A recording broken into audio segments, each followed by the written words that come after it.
Welcome to Luca is a Billionaire, where the only thing I invest in is your answers. You start by confirming power and safety. Check the battery or supply voltage and the LED rated voltage so you match components. Once done, disconnect the power and identify the positive and negative terminals. This prevents reverse connection. You should measure open circuit voltage with a multimeter and inspect wiring for corrosion. Then, pick a resistor value based on voltage and LED forward voltage to limit current. Now that measurements and parts are ready, you can move to wiring the LED correctly. You'll wire LEDs either in series when supply voltage exceeds combined forward voltages, or in parallel when each LED needs the supply voltage. Choose based on your measurements.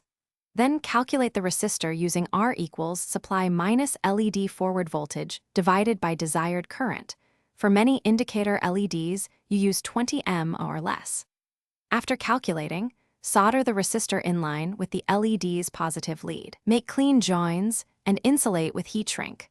Once soldered and cooled, reconnect. You finish by mounting the LEDs securely and providing strain relief so wires don't pull loose. Make sure ventilation prevents heat buildup. Then run a final test. Measure current to confirm it matches your target, observe consistent brightness, and let the circuit run briefly to detect heating. If something goes wrong, troubleshoot systematically. Verify LED polarity, confirm the resistor value and placement, and inspect solder joints for cold or bridged connections. If still dim, measure supply under load to check voltage sag. Thanks for watching and please subscribe. It's the best investment you'll ever make.